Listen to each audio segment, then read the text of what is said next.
This is our 100th video upload. We got Federal Chairman Jerome Powell addressing Congress, market updates for the spring, supply, demand, and what AI thinks will happen. The National Association of Realtors, I guess they're out of money. Yeah. Zillow jumping on the lawsuit bandwagon and more. Stay tuned as we get into this. Well, let's go ahead and start off first with the Federal Reserve Chairman Jerome Powell addressing Congress. So, Fed Chairman Jerome Powell addressed Congress and Senate saying that he won't rush interest rate cuts as he is not assured inflation will reach its target by 2%, but he expects some cuts to come at some point this year. We're going to go ahead and comment on that. Let's put 5 minutes on the clock and go. Yeah, I think this basically goes back to where we were probably about 3-4 months ago. We talked about interest rates and cuts and everything. And, at the time, I thought that we would probably end the year at 6.25%. I know you had a lower expectation. Like 5.75. You and our guest at the time, Sherry Reed. But it makes perfect sense to me, especially when you go back to the early days of COVID. The thing that was really driving a lot of the inflation was housing, real estate. People were buying houses left and right. Yeah, I'm bidding it up, but there was lack of supply, though. There was a lack of supply, but it also caused materials to go up as well. Remember when wood prices were sky high? 2x4s went over $8 a pop. Yeah. They're supposed to be like $3.75, $4. Yeah, because everybody was home and they was doing those honey-do lists that, had just been piling up for years. And it was like, so, hey, I don't got to go to work, so I'm going to just fix up the things around my house. Plus, you had the builders were doing new construction. They needed wood. You had your investors that flip houses. They needed wood. So It was like that was one of the things, the catalyst that kind of sparked the inflation. And the next thing you know, food went haywire. Eggs went crazy. And, so I think that it would be a grave mistake for him or the Federal Reserve, period, to cut interest rates before the real estate home buying season is done in the spring and summer. I think that you got to be targeting a fall time frame, the third quarter, and even if they hold the 3 cuts that they initially said back on December 22nd that they were going to make, you could see a cut in October, November, December. And I think that's the best time to make cuts because it'll be going into the fall, winter time frame when home buying typically slows down. Yeah, it slows down, but also on the other hand, we have a presidential election coming up. I hate to say anything is politically motivated, but that makes the best sense right before the November election. Like, hey, look, interest rates are down. We're doing great things with our economy. Gives them more to grandstand. I think anyway. So I guess we'll see what happens with that. But these interest rates are just crushing people's souls, though. Yeah, but they're not as bad as they were. Like, there was a point in October last year. Oh, and I got up to 8%. It was over 8%. Yeah. And so, my loan officer today, my great loan officer, I'll give her a shout out here, Sherry Reed. She locked in one of my clients at 6.25% today. That's still too high. It needs to be in the 5s. Yeah, it would be nice to have it in the 5s, but it's way better than the 8. Yeah, it's better than the 8s, but it's not like home prices are going down with interest rates. That's true. But buying power goes up with interest rates going down. Yeah, and if we don't get more supply, then we are going to have issues, as we will talk about more as we get into it. We're going to go ahead and end this segment right now, and we're going to go ahead and go on to the next one. Absolutely. So, all done. So let's talk about mortgage demand. Okay. Mortgage demand picks up ahead of the spring buying season. Mm-hmm. So mortgage applications increased 9.7% on a seasonally adjusted basis on the week ending March 1st, according to the Mortgage Bankers Association. First week of higher demand in nearly 3 weeks. So interesting. Let's go ahead and... Yeah, so it's not, if you follow interest rates very closely, at the end of January, you could have got right around a 6% interest rate. Like if you hit it, just timed it perfectly, there was maybe a period of about 24 hours where you could have got a 5.99% interest rate.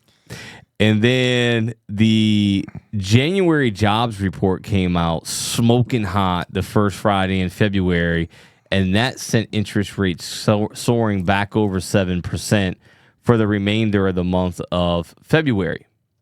So now with interest rates starting to come down some, we have another jobs report due out tomorrow morning. It's supposed to come in a bit lower. Yeah, that's what everybody's expecting. But if that thing comes in smoking hot tomorrow, you can expect to see interest rates creep back over 7% in the short term.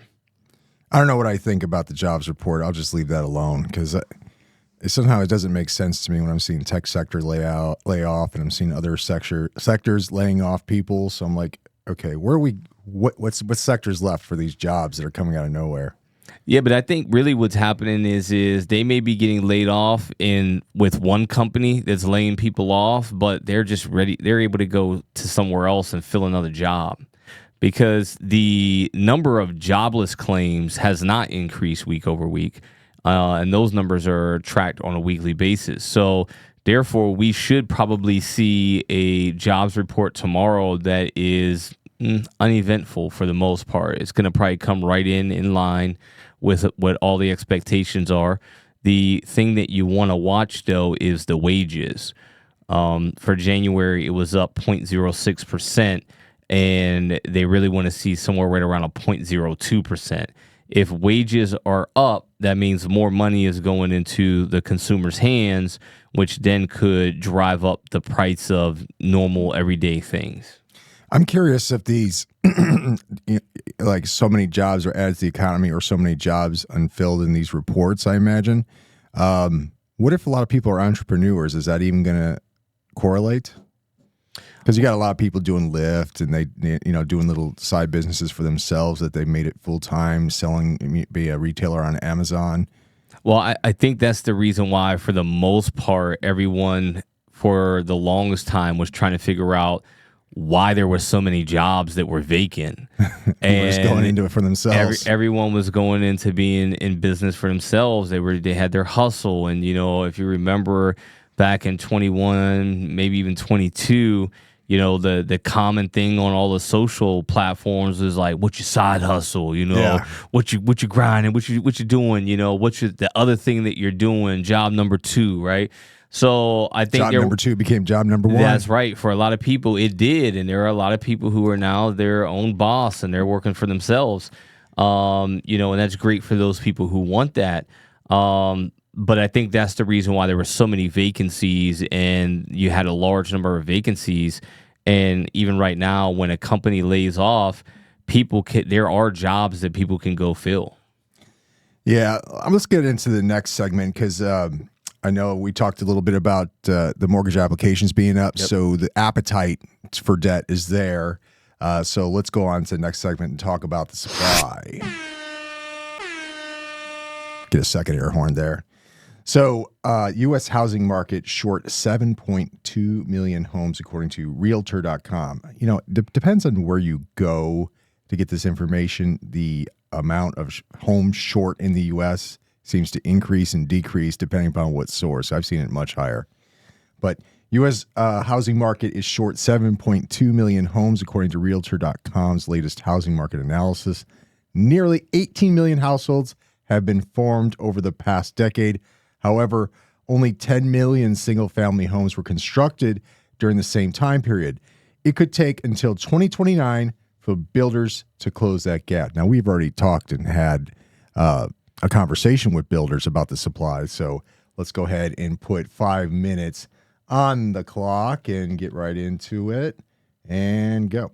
Yeah, I think the reason why the numbers vary depending upon who you speak to is it's based also on how much research, time, and energy you put into the report. This report here is essentially saying, hey, there's been this many new households created, but there's only been this many new houses that have been built. Well, new construction doesn't make up the totality of the entire housing market, right? Mm-hmm. There are people who, pass on, and they, sell, the family sells the home through an estate sale or whatnot. So that's not calculated in here either. But I've seen a lot of numbers as low as about 6 million. I think the highest I've seen was right around 8.3 million. But I think the true number is somewhere in the middle ground of 7. But here's the other thing that speaks to the supply. So just right here in our own market, I went back and I just pulled the data for the last 7 days. Yeah. And right here in our own market, we had 597 homes that were listed for sale. Yeah. That's new homes to the market. Last 7 days, or is last 7 days? Okay. Not like it's the last 7 days, so not a weekly thing like ending Friday or Saturday of a week. It's the last 7 days. It's a rolling calendar 7 days. or calendar days? Yes. Yeah. And so there were 597 homes that were listed for sale, but 675 sold. So you have more getting sold than being listed. And this is where the inventory problem is exacerbated because the differential is a negative. Yeah. So even when we get a rush of houses on the market, those houses go under contract and sell quickly. But then the other thing that you look at is there were how many that went pending in the last 7 days, meaning they've gone through home inspections and contingencies. They are pending and setting up to close, maybe within the next week or two. And that number is 614. So this is the Southeast Virginia market. Yes. But is the same can be said about Texas, Austin markets and stuff like that, Houston markets? Do you know anything? Have you heard anything about them? I actually didn't read about it. Should have. No. So, I mean, when we talked about Texas and Florida, Yeah.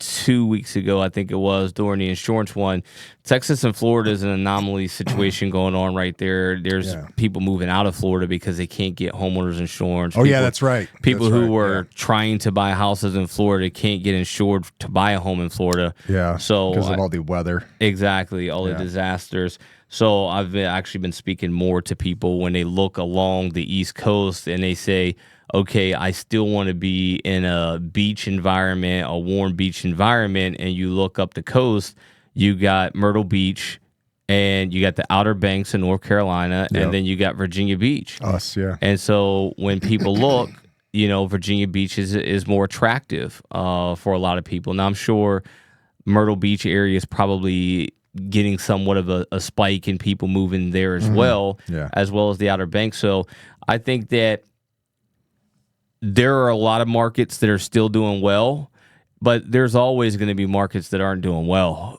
Yeah. I mean, not everywhere everybody wants to live. I get it. So. And I mean, we were even shocked earlier this year where Zillow said that Buffalo, New York was going to be the best real estate market in 2024. Can't wait to see what the end result of that is, but it's a possibility. Yeah. Zillow's got their own problems right now about what's going on. Oh, yeah. And I think we get into that a little bit later. Yeah, a little bit, but we'll save it for a whole new podcast, and we'll just completely slam Zillow all over the place, in our opinions, rather. Anyway, we got 30 seconds remaining. We'll go ahead and end this here. All right. So we talked about that mortgage applications were up. We got supply is short. So the way housing works, everybody, supply and demand, right? That equals your home prices. So U.S. U.S. housing market posted record-setting value growth in 2023. I don't think that was any surprise with all the home prices. Despite slowing sales, the value of the U.S. housing market experienced record-breaking growth in 2023.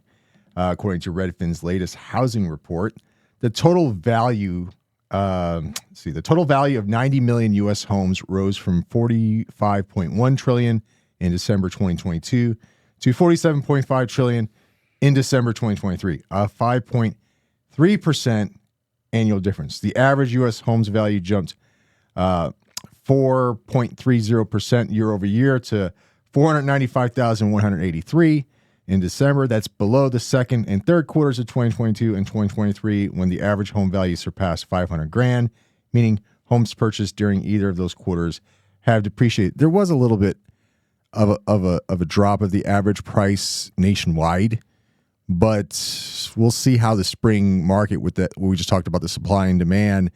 We could probably see it surpassing the average rate of 500,000 this year. Yeah, but see, I think that these numbers, because they are focusing on the entire housing market, it's going to be different in every market that you're in. You know, if you're in Texas somewhere, if you're in Florida, you're in Virginia, you're in California, it's going to be different in each market. And, you know, they said the average value jumped 4.3%, but here in our area, it was over 9% value increase. Area dependent. So the average was 4.3, but in some areas, they had higher value growth.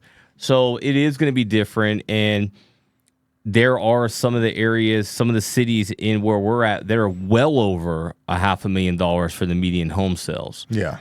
So, you know, each market's different. Each market's a bit more unique.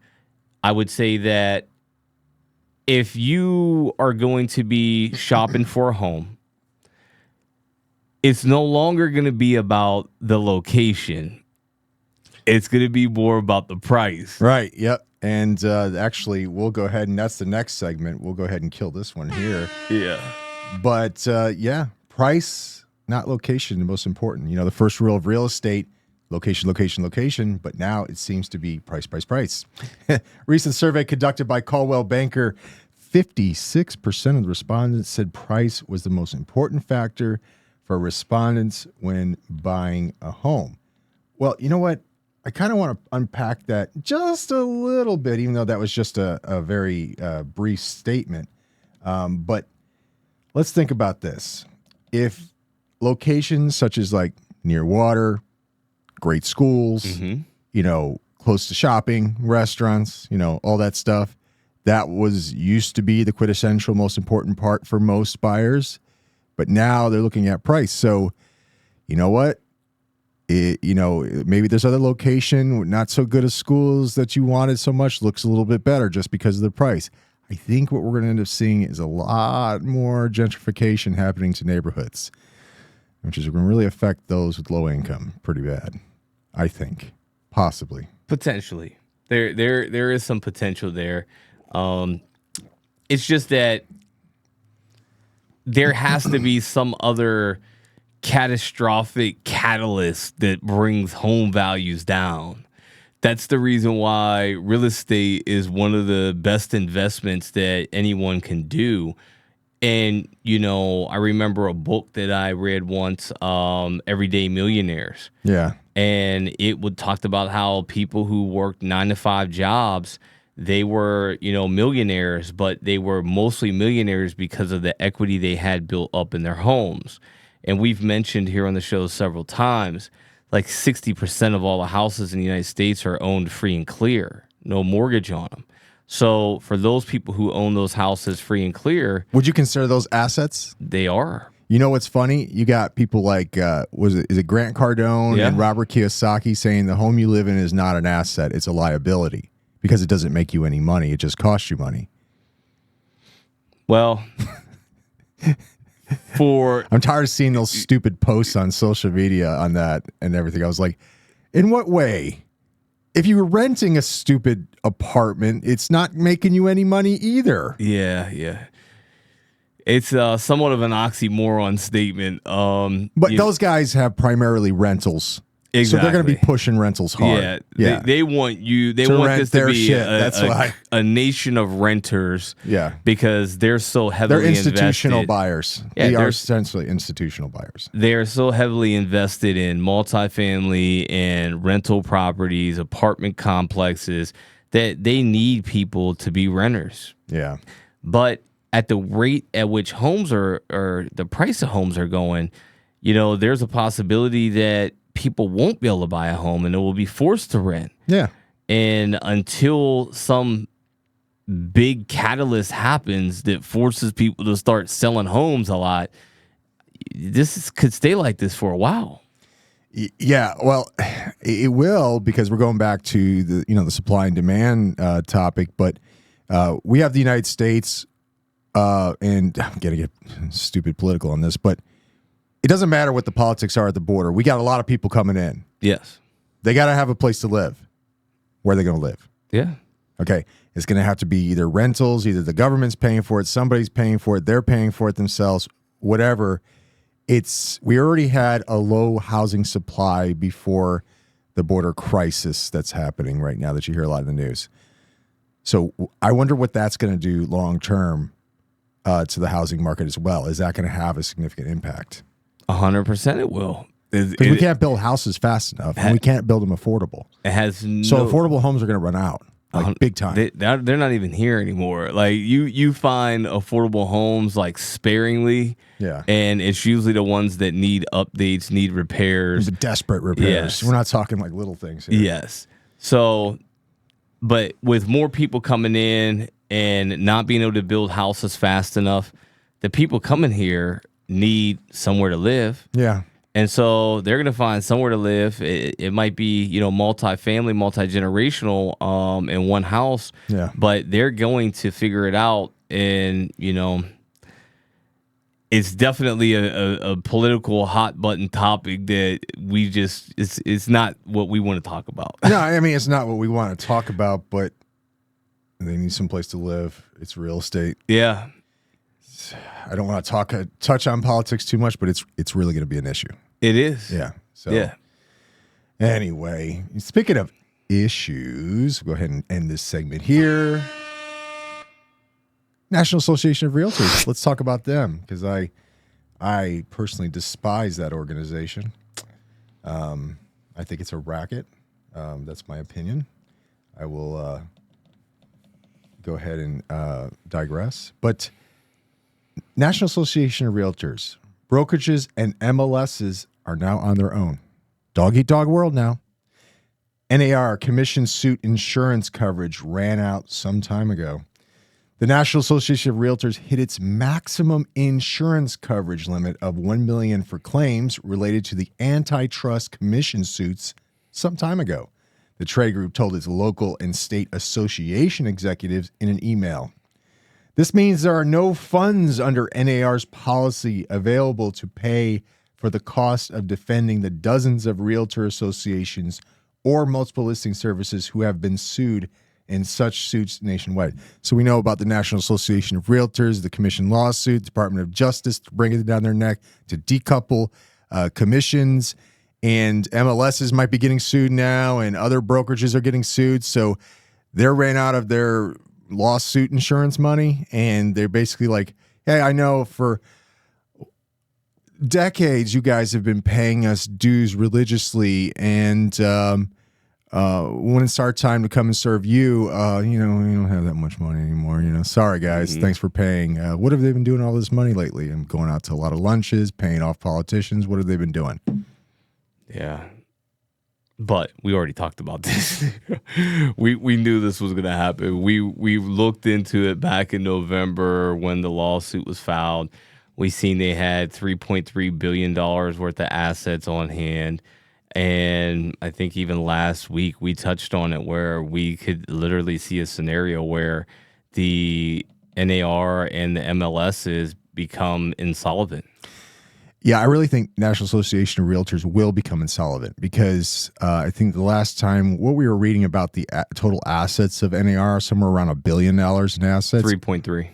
3.3 billion. I mean, they're at 1.8 billion in the current ruling, but it can go as high as 5 billion when everything's all said and done. That's why a lot of those real estate companies, brokerages, bent the knee and just decided to settle. I think, Keller Williams, we talked about this last podcast, and yeah, Berkshire is still in the fight, I guess, last I checked. Yeah, they got dragged in even deeper now. So now they're actually going after Warren Buffett as well. He's got deep pockets. Yeah, because, they say that, in this whole thing that they basically used his name in the propaganda, if you will, for listing their homes with Berkshire Homes services. So they're now dragging him in because his name was mentioned frequently to people who listed their homes with Berkshire Home Services. So Berkshire Hathaway Home Services. So yeah, he's getting drug into it, and there's really no stop to where this can go. I know it's a bottomless pit. Somebody's gonna have to draw a line in the sand and say, "Look, this is it. Like, this horse is beat." No. This is going to be going on for years. Yeah. But at some point, though, you have to stop it, because then you could take literally every player in the industry out.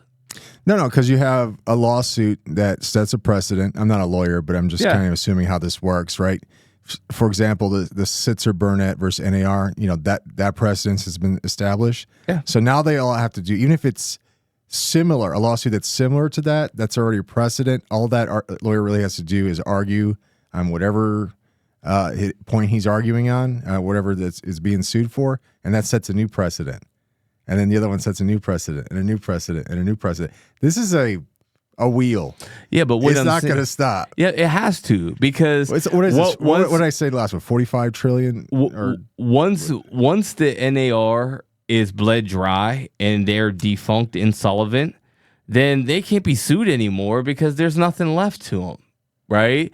And then if you go after the MLSs and you sue them and they're sued to their maximum amount, then they're insolvent. They can't pay anymore. So you can literally take everybody out in the whole industry. Well, they'll start off from the top and work their way down, probably. So you start off with all the NAR, then you work your way down to the brokerages, the big brokerages, and then you go to the little brokerages, the MLSs too, the MLSs, and then. But once you squeeze them all out the industry, there's nobody left. There's nobody left. Oh. At some point, it has to stop. All the insurance companies that do errors and omissions will be insolvent. It has to stop at some point. It's going to have to stop. Listen, you're going to take out way too many people.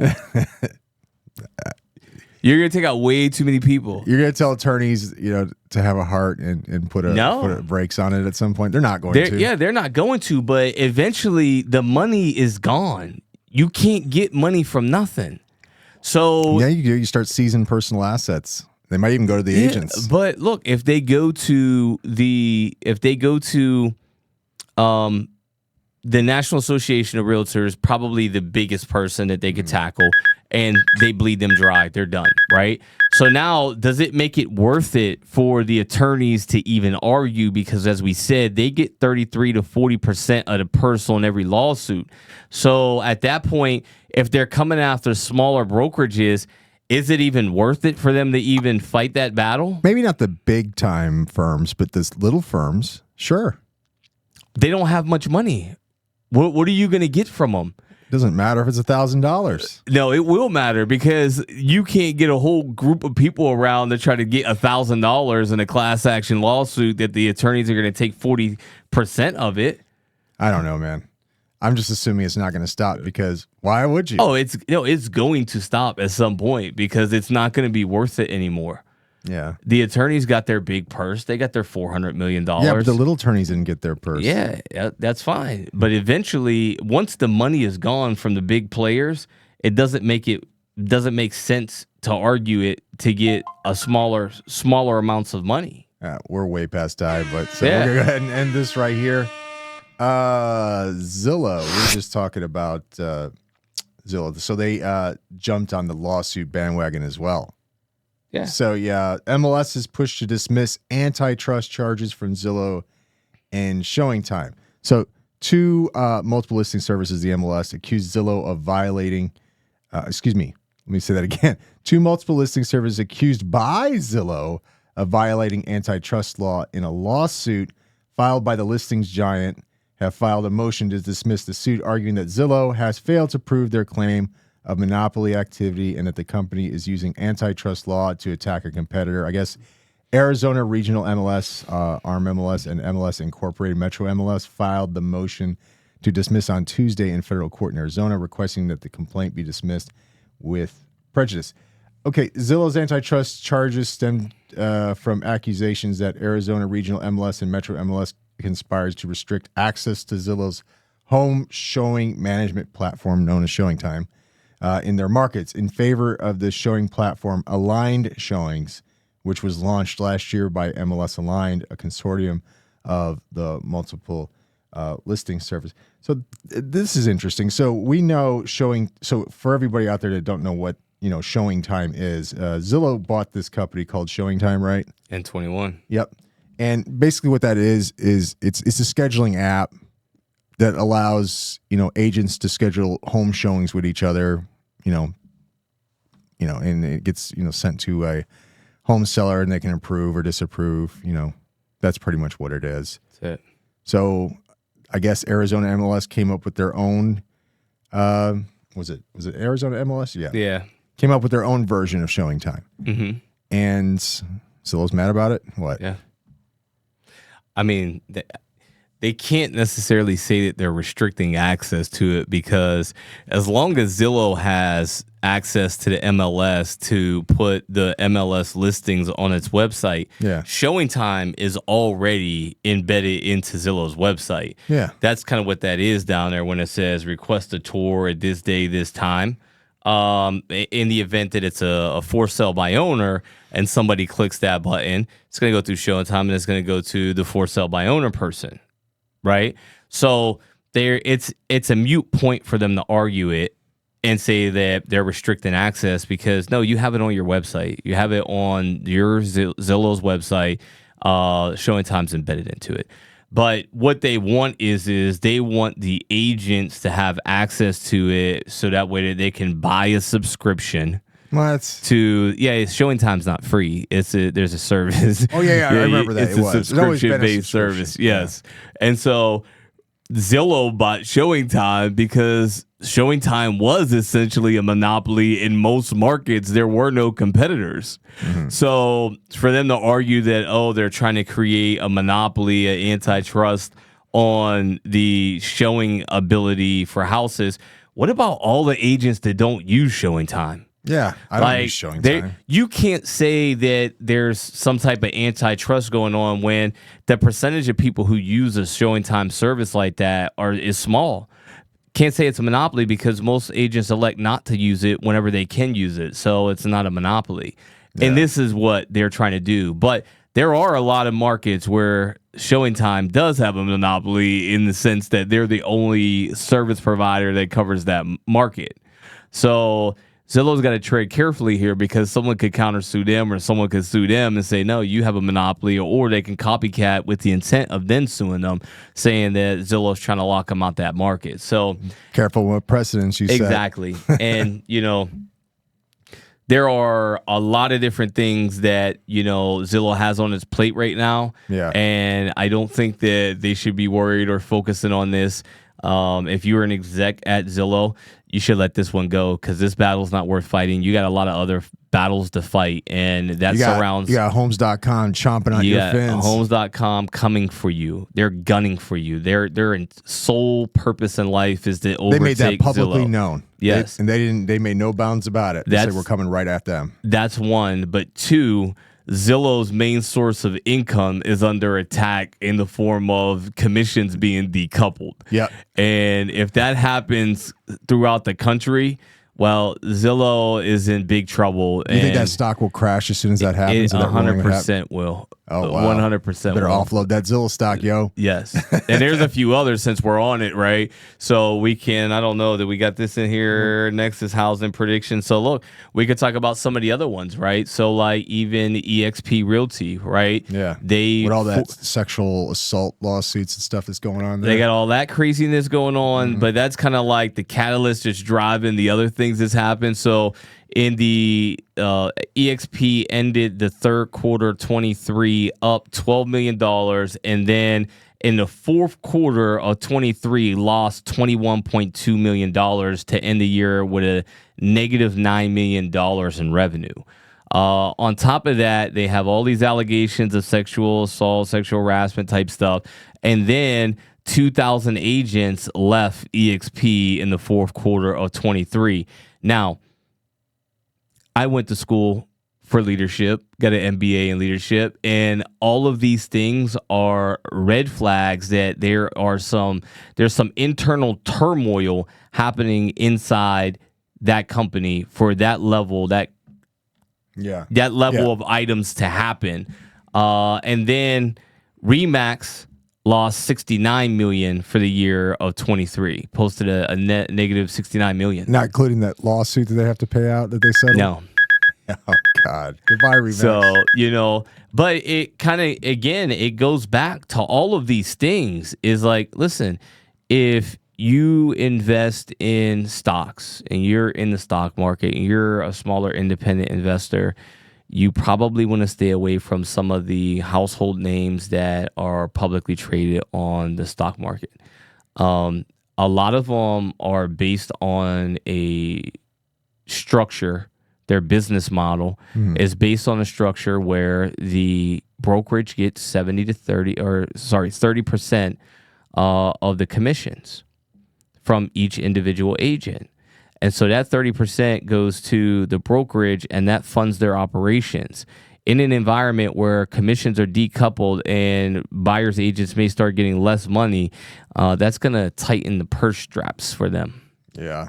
Well, we'll see what happens. And I can't predict the future, but we can at least try. So let's go ahead and end this segment here. Well, everybody has an opinion. Yeah.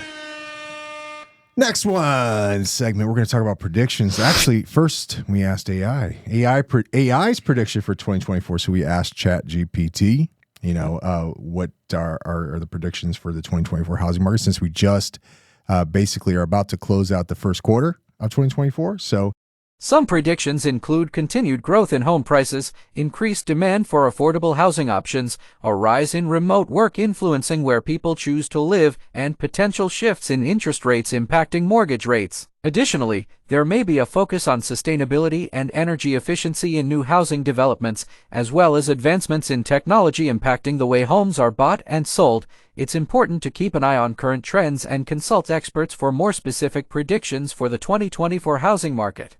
Okay. So AI really doesn't really know, but as they say, consult experts. I think we're kind of sort of experts here. What are your predictions for 2024? 2024 predictions still got interest rates in the 6s. Mm-hmm. Demand will go up. Yeah. We're already seeing it, especially in our market. I just ran through the numbers earlier, where we have a negative differential in new houses being listed to houses going pending and or sold. So the inventory is not growing at all. No.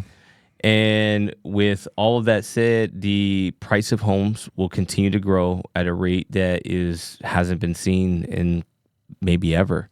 Despite these interest rates by the Fed to cool off housing demand, I think only thing it's really doing is separating. I think it's just those who can't afford it, with the higher interest rates, it just basically means housing affordability is no longer an option for you. Yeah. And it's still not. So what are they going to do? Just keep raising it to like 9, 10, 11, 12% as long as it doesn't hit that inflationary target, until it reaches the inflationary target of 2%? Because we're at 2.5% inflationary target? Yeah. So what happens when we hit 2% and housing is already still, mortgage applications being up, supply being down? And what if we hit 2% inflationary target? Now what? You're going to drop the interest rates to the 4s? What do you think will happen to housing prices then? Yeah, so at that point, though, the growth will be so high. So how interest rates work, when interest rates are lower, your buying power is up. Yeah. When the interest rates are higher, your buying power is down. Mm-hmm. But there becomes a point whenever it doesn't really matter what the interest rate is, because it's just you're priced out of the market. Mm-hmm. Because home prices have grown at a pace that just makes it out of reach for you. And that is really what's happening. That's what we're going to see. I would say that, probably 25, 26, our conversations in 25, 26 are going to be a heck of a lot more difficult than what it is right now, because there has to be a catalyst that drives the prices back down. And unless something crazy catastrophic happens, there's no catalyst on the like in the future that we're looking at. Well, we just said what we just read. 2029 was the expectation of when builders will meet the demand with the supply. So they will build enough homes to meet the demand sometime in 2029. That was the prediction. No, I think that's a lie. I think what they mean by that is that it will take until 29 for the builders to build 7 million more homes. Oh. But that doesn't mean that it's going to close the gap. No, I guess it wouldn't, because who knows if we have population increase that there'll be more of a requirement there for homes. You go. And then on top of everything else, we've talked about this on the show in the past where companies like JP Morgan and Chase and a few others, banks are funding builders to build rental properties for them that will solely be used for renting to people. And so with that being said, there's banks are going to do rental building? Yes. Dude, that's a genius. Yes. That's a genius. You want to know why? I mean, you already probably thought about this. Yeah. Okay, let's say I'm Mr. Bank. Yep. And Mr. Bank, I'm going to buy me an apartment building. And I'm going to collect all those rents off all those tenants. And guess what? I'm going to send them a bunch of mail on mortgages to buy houses. Thereby cannibalizing and selling them houses. I don't think they do. No? I think long-term tenancy? Long-term tenancy, you get rents in, and it's a hedge against Wall Street, against the stock market. Because you have rental portfolio over here, you got money over here. So it's just another in the income stock stream. market. That's all it is another income stream for the banks. And then, they're buying T-bills and things like that as well. Yeah. And then they use all of our money that's in our bank. They give out loans. This is nothing more than another stream of income from them. Oh, my God. You know what? But it brings in revenue for them. You know what? It's like if it was an apartment building of 50 units, that's like getting 50 mortgages without having to write a loan. There you go. Like 50 mortgage payments without having to write a single loan. And the risk is minimized. Yeah. Because you don't pay your rent, 30 days, you're evicted. See you later. Put the next person in. Yep. Don't need to foreclose on anything. And you just keep rolling through it. Yep. But the reason why it's important is because it is going to create competition for builders who are for hire and skilled laborers who are for hire as well. Yeah. So if I'm a builder and I'm building houses for, my company, Your Next Home, right? And I have workers that work for me. Well, now that all this money is coming into the new construction sector from JP Morgan, Chase, and any other bank that wants to participate, now my electricians are like, hey, you're only paying me $18 an hour. I got an offer for $25 from the next guy. And so because I'm a for-profit builder, I got to keep my costs low, right? And my labor cost has to be in check. But the bank, they're building it for a totally different purpose. They're building it to collect rents for hundreds of years. Yeah. And so whereas a builder, I'm building something to sell it within the next, 30, 60, 90 days, depending on how fast I can build it. So it's going to, and we talk about jobs again.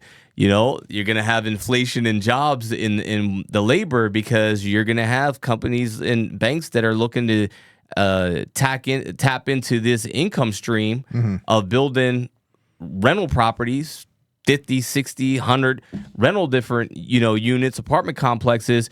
And so now skilled laborers are going to get paid more money. You're going to have to, if you're a builder, you're going to have to pay them more money because there's going to be a lot more competition in the marketplace.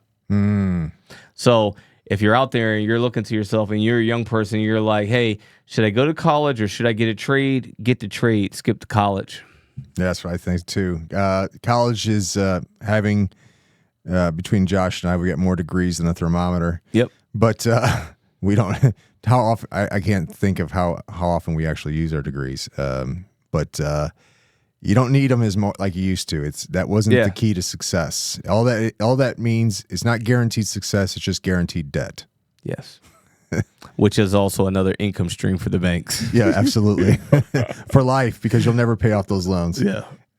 Anyway, all right, guys. Thanks for tuning in. Thanks for watching. If you like this video, hit the subscribe button, give us a like, and let us know your 2024 housing predictions. So far, we're done with the first quarter. How do you see the rest of the year playing out? Let us know in the comment below. With that, thanks for watching. See you soon.